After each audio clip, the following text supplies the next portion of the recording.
نحمدہ ونصلی ونسلم علی رسولہ الکریم اما بعد فاعوذ باللہ من الشیطان الرجیم بسم اللہ الرحمن الرحیم الصلاۃ والسلام علیکہ یا سیدی یا رسول اللہ وعلی آلک واصحابک یا سیدی یا حبیب اللہ۔ انتہائی محترم محتشم سامعین و ناظرین، اللہ کریم کا کروڑہ شکر اور احسان جس کی خاص توفیق سے آج ہمیں ایک خاص شخصیت پر، ایک خاص ہستی پر، جس کو اللہ رب العزت کا خاص قرب حاصل تھا، ان پر گفتگو کی سعادت حاصل ہو رہی ہے۔ رب ذوالجلال کی بارگاہ میں دعا ہے کہ باری تعالیٰ ایسے نفوس قدسیہ کے نقش پا پہ چلنے کی ہم سب کو توفیق عطا فرمائے، کیونکہ یہ جو زمانہ ہے، دور ہے، موجودہ دور، یہ بڑا کٹھن دور ہے اور فتنوں کا دور ہے۔ لحظہ لحظہ، لمحہ لمحہ فتنے برپا ہو رہے ہیں، رونما ہو رہے ہیں۔ وہ جس طرح بارش کے موسم میں ریتلے جو علاقے ہوتے ہیں، صحرائی،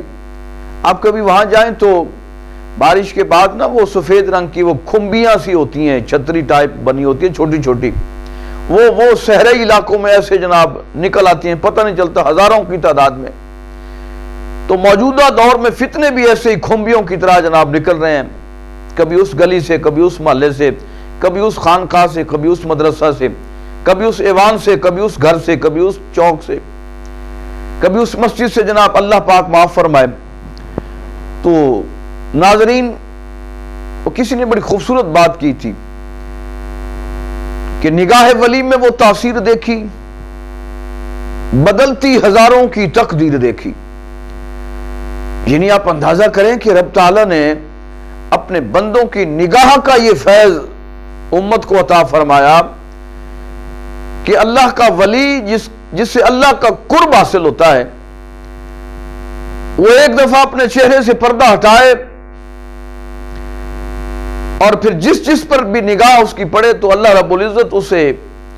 ایمان کا نور عطا فرما دیتا ہے۔ اور یہ مثالیں بہت ساری ہیں۔ اگر آپ اولیاء کاملین کی سیرت کی کتابیں جو لکھی گئی ہیں، معتبر کتابیں ہیں جو تصوف کی ہیں، اگر ان کا مطالعہ کریں تو آپ کو یہ ساری چیزیں اس میں درج نظر آتی ہیں، پڑھنے کو نصیب ہوتی ہیں، ملتی ہیں کہ وہ اللہ والے کتنے عظیم لوگ تھے کہ جن کی نگاہ کا یہ فیض تھا کہ ایک دفعہ جب نظر بھر کے دیکھتے تھے تو جن کے سینوں میں کفرستان ہوتا تھا، ظلمت کا، کفر کا اندھیرا ہوتا تھا، اس اللہ والے کی نگاہ کے فیض کا اثر یہ ہوتا تھا کہ وہ کفر جو تھا،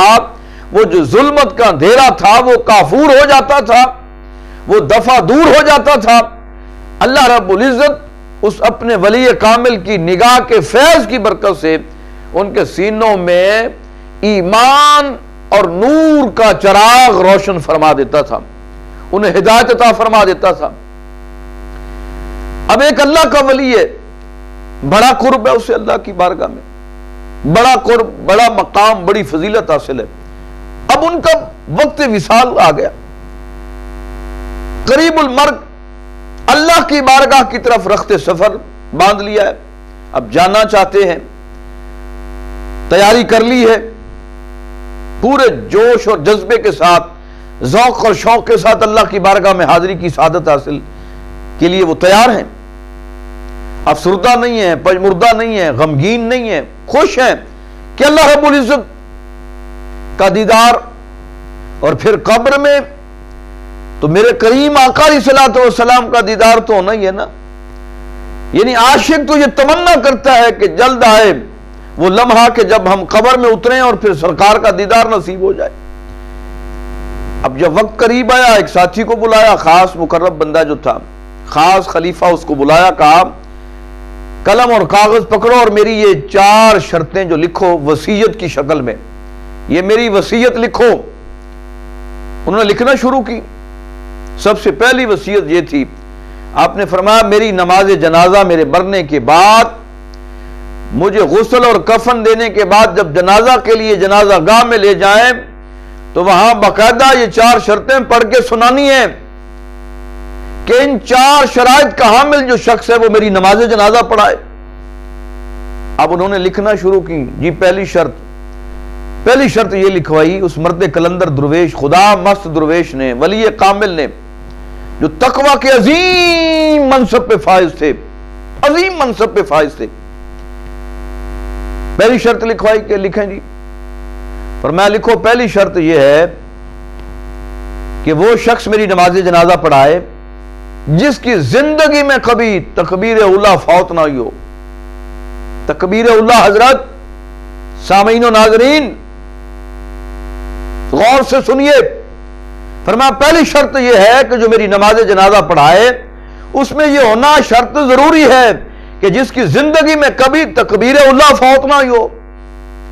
ہماری کتنی نمازیں قضا ہو جاتی ہیں، ہمیں پتہ نہیں چلتا۔ بڑے بڑے پیروں کی نمازیں قضا ہو جاتی ہیں، بڑے بڑے گدی نشینوں کی کئی نمازیں گول ہو جاتی ہیں۔ میں نے خود ان کے ساتھ سفر کیا، مجھے پتا ہے کہ نماز کا پتہ نہیں ہے۔ بس جی رات کو اکٹھیاں جناب اسی پڑھاں گے، حضرت صاحب رات کو اکٹھیاں پڑھاں گے اور کل اکٹھیاں پڑھ لیں گے، بس یہ تو حال ہے۔ لیکن ادھر کہ میری نماز جنازہ وہ پڑھائے کہ جس کی زندگی میں تکبیر اولیٰ فوت نہ ہوئی ہو۔ دوسری شرط آپ نے یہ لکھوائی کہ میری نماز جنازہ وہ پڑھائے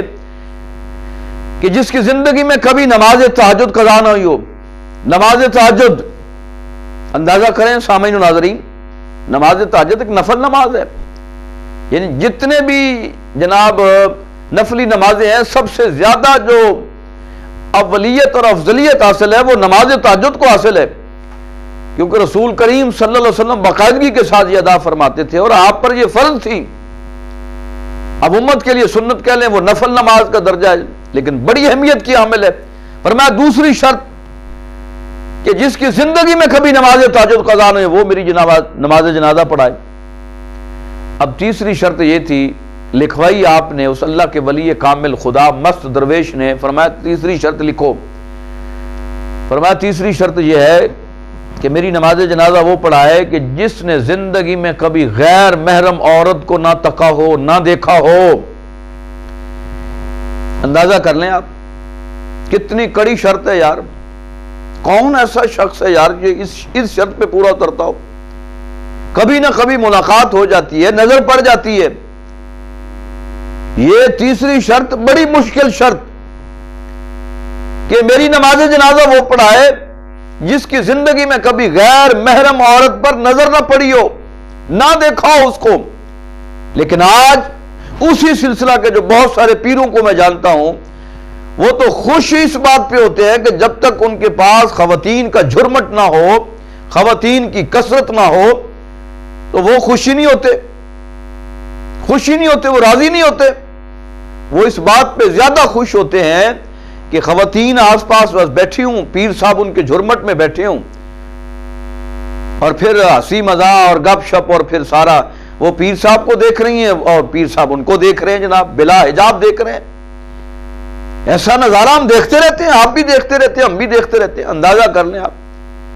کہ جس سلسلہ سے یہ وابستہ ہیں ان کے جناب بانی کا یہ حال تھا، ان کے جناب سرخیل جو تھے، قائد جو تھے، ان کا یہ حال تھا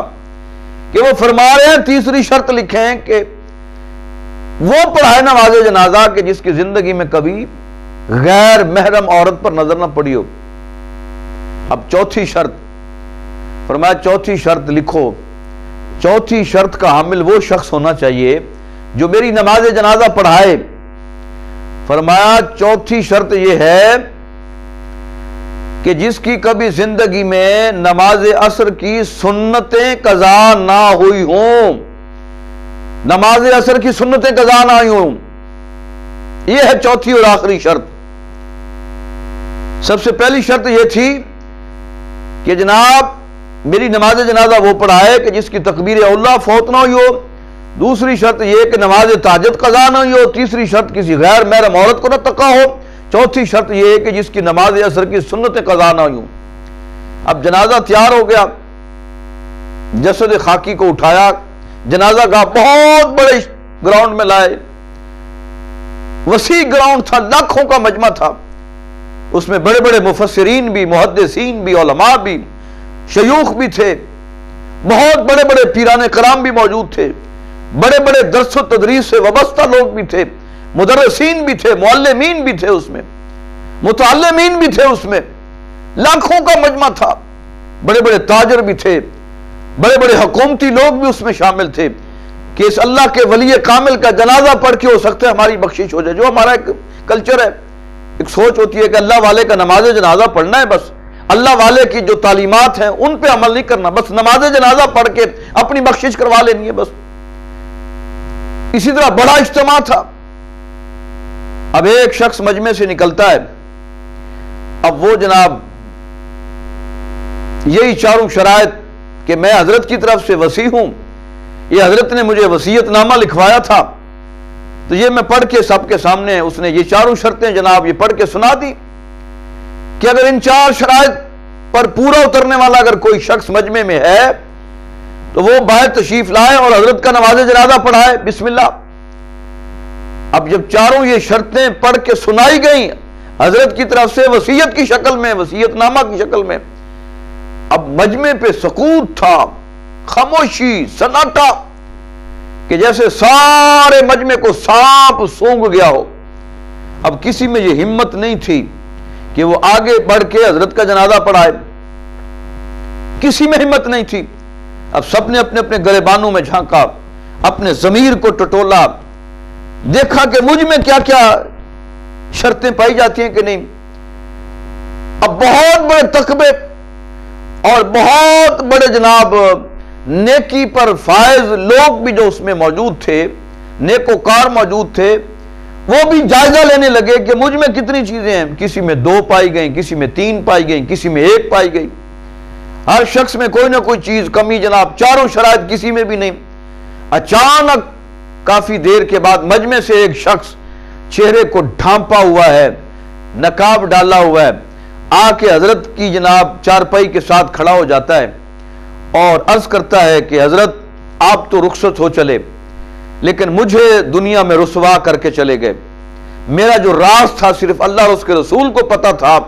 اور کسی کو پتہ نہیں تھا میرے علاوہ اس پوری دھرتی پر، آج وہ میرا راز کھل گیا، آپ کی وجہ سے کھلا ہے۔ اب میں انتظار میں تھا کہ اور شخص آئے تو جنازہ پڑھائے، ان چاروں شرائط کا حامل شخص، لیکن جب دیکھا کافی انتظار کے بعد کوئی شخص باہر نہیں آ رہا تو پھر مجبوراً مجھے باہر آنا پڑا۔ آج میرا یہ راز تھا یہ کھل گیا حضرت، اور آپ نے راز میرا فاش کر دیا۔ تو پھر اس مرد کلندر نے مصلی امامت پہ کھڑا ہوا اور اس سے پہلے اس نے کہا، لوگوں میں رب ذوالجلال کو گواہ بنا کے کہتا ہوں کہ یہ جو چاروں شرائط پڑھ کے سنائی گئی ہیں یہ میرے اندر موجود ہیں،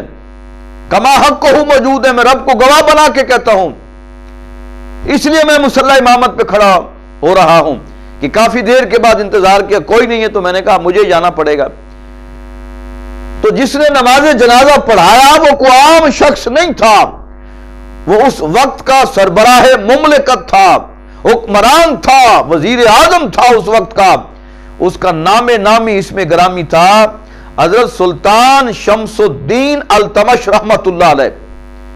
اور جس کا جنازہ پڑھایا جا رہا تھا، لاکھوں کا مجمع تھا، بڑے بڑے اس میں جناب وزیر، مشیر، کبیر، پیر، فقیر، بڑے بڑے محدثین، مفسرین جنازہ پڑھنے کی سعادت کے لیے حاضر ہوئے تھے۔ وہ کوئی عام شخص نہیں تھا، وہ جو سامنے لیٹا ہوا تھا جس کا جنازہ پڑھا جا رہا تھا، وہ وقت کے ولی کامل تھے، امام الاولیاء تھے، حضرت قبلہ خواجہ قطب الدین بختیار کاکی رحمت اللہ علیہ، جنہوں نے یہ وصیت کی تھی، جنہوں نے یہ شرائط لکھوائی تھی۔ سامعین و ناظرین آپ اندازہ کریں کتنے بڑے لوگ تھے یار، وہ کتنے بڑے لوگ تھے اور کتنے عظیم حکمران تھے، وہ کتنے نفوس قدسیہ وہ لوگ تھے جناب، جن کے خیال میں، تصور میں، زندگی کے لمحے لمحے میں نظافت تھی، لطافت تھی، طہارت کا عنصر شامل تھا۔ یار اتنا دیکھو کتنے تقوی پہ جناب فائز تھے وہ لوگ، طہارت کا کیا ان کا مقام تھا، اللہ کی بارگاہ میں ان کے قرب کا کیا عالم تھا کہ جو نماز جنازہ پڑھانے کے لیے یہ شرطیں رکھ رہے ہیں کہ میری نماز جنازہ وہ پڑھائے، کہ جس میں یہ 4 شرطیں اور بڑی اہمیت کی حامل شرطیں ہیں۔ دیکھو نا، جس کی زندگی میں نماز تہجد قضا نہ ہوئی ہو، تکبیر اولیٰ فوت نہ ہوئی ہو، کسی غیر محرم عورت کو نہ تکا ہو، نظر نہ پڑی ہو، اور پھر نماز عصر کی سنتیں جس کو آج کل ہم یعنی غیر اہم سنتیں ہیں، سنتیں غیر موقدہ عشاء اور عصر کی،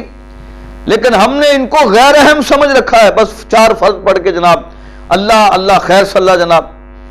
بلکہ آج کل کی نوجوان نسل ہے، میں نے 2-4 بندوں سے نوجوانوں سے پوچھا عصر کی رکعتیں کتنی ہیں؟ وہ کہے 4۔ کون سی 4 فرض؟ وہ میں نے کہا اللہ کے بندے 8 ہیں، 4 سنتیں بھی ہیں۔ کہتے جی ہم نے تو کبھی کسی کو پڑھتے ہوئے نہیں دیکھا، نہ ہم نے کبھی پڑھی ہے۔ یعنی یہ عالم ہو گیا ہے کہ 4 سنت وہ جو غیر موقدہ ہے ہم نے اس کو غیر اہم سمجھ لیا ہے، لیکن ادھر دیکھو وقت کا حکمران ہے، وقت کا حکمران ہے، سربراہ مملکت ہے، نظام زندگی چلا رہا ہے، پورے نظام مملکت کو کنٹرول کر رہا ہے، کما حق کو ہو انداز سے کر رہا ہے، ہر شعبے کو آسن انداز سے چلا رہا ہے، لیکن ساتھ ساتھ نماز تہجد بھی پڑھ رہا ہے، نماز عصر کی پوری رکعتیں بھی پڑھ رہا ہے، نماز پنجگانہ جو فرض ہے وہ بھی تکبیر اولیٰ کے ساتھ پڑھ رہا ہے، اور پھر قرآن سے اتنا ان کا کتنا محبت ہوگی، کتنی چاہت ہوگی، کتنا تعلق ہوگا۔ آپ خود اندازہ کر لے کہ جب حکمران ایسے ہوتے تھے تو پھر رعایا بھی سبحان اللہ، جب رعایا ایسی ہوتی تھی کہ جن کی شرط یہ ہوتی تھی کہ نماز جنازہ وہ پڑھائے، صاحب ذرے جب وصیت آپ فرما رہے ہیں تو خود بھی آپ اس پہ عمل کرتے ہوں گے نا جی، خود بھی عمل کرتے ہوں گے نا جی، اس لیے تو وصیت فرما رہے ہیں۔ جب رعایا کا یہ حال ہے، عوام کا یہ حال ہے، تو پھر حکمرانوں کا بھی اسی طرح ہوتا ہے۔ لیکن آج اللہ ماشاءاللہ حکمرانوں سے پوچھ لو، سیاستدانوں سے پوچھ لو، تاجر حضرات، بیوروکریٹس، نماز کا کہنے وہ جی حضرت مصروفیت بہت زیادہ ہے، ٹائم ہی نہیں ملتا، کیا کریں، صبح دفتر میں آتے ہیں، شام لیٹ فارغ ہوتے ہیں، ٹائم ہی نہیں ملتا نماز کے لیے، کیا کریں، مجبور ہیں، روٹی روزی کمانی ہے، مجبور ہیں۔ اور اللہ کے بندو وہ بھی تو انسان تھے نا، وہ بھی تو انسان تھے نا، وہ کوئی ماورئی مخلوق تھے، کوئی ما فوق الفطرت مخلوق تھے کہ جنہوں نے نماز تہجد کبھی قضا نہیں کی۔ سربراہ مملکت ہونے کے باوجود، ایک ریاست کا حکمران ہونے کے باوجود نماز تہجد قضا نہیں ہو رہی، سنت غیر موقدہ قضا نہیں ہو رہی، تکبیر اولیٰ فوت نہیں ہو رہی، اور اپنے آپ کو جناب کتنا نظیف اور لطیف اور پاک صاف رکھا ہوا تھا، اپنی نگاہوں کو، اپنے جناب تصور کو، تخیل کو، کتنا ان میں نگاہوں میں شرم اور حیا ہوتا تھا کہ کبھی کسی غیر محرم عورت کی طرف نگاہ اٹھا کے بھی نہیں دیکھتے تھے۔ تو دعا کرتا ہوں کہ یا اللہ اس اسلامی جمہوریہ پاکستان جو کشور حسین مرکز یقین پاک سرزمین ہے، جو تیرے کلمہ طیبہ کے نام پر یہ مارد وجود میں آیا ہے، لا الہ الا اللہ محمد رسول اللہ صلی اللہ علیہ وسلم،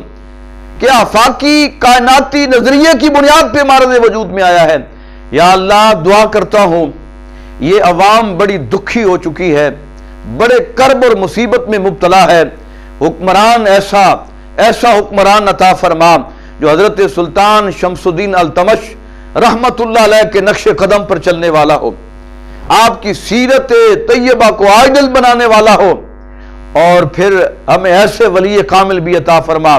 حضرت قبلہ خواجہ قطب الدین بختیار کاکی رحمت اللہ علیہ کے کما حق کو ہو نظریے پر چلنے والے ایسے ولی کامل ہمیں بھی عطا فرما، اس امت کو عطا فرما، ایسے جہلا اجڑ گوار 10 نمبریے ڈبہ پیروں سے جو جہالت کے پلندے ہیں، فحاشی عریانی گندگی اور غلاظت کی گٹھڑیاں ہیں، یا اللہ ان بدبختوں سے نجات عطا فرما، اور اللہ ماشاءاللہ جو دین کا کام کر رہے ہیں، انسانیت کی خدمت کر رہے ہیں، ایسے اولیاء کاملین امت کو عطا فرما، ان کا سایہ تا دیر تک اس امت پر قائم و دائم فرما، اس دعا کے ساتھ کہ اپنا اور اپنے آس پاس کے رہنے والوں کا خاص خیال رکھیے، خواب غفلت سے بھی جاگیے، آنکھیں کھولیے، دیکھیے ہمارے آس پاس کیا ہو رہا ہے، محبت تقسیم کیجئے، الفت تقسیم کیجئے، اور پیار بانٹیے، یہی اولیاء کاملین کا وتیرہ تھا۔ لیکن حق کا دامن نہ چھوڑیے، جہاں حق ہو وہاں ڈنکے کی چوٹ پر ڈٹ کر پھر کھڑے ہو جائیے، حق کے ساتھ، باطل کے ساتھ نہیں۔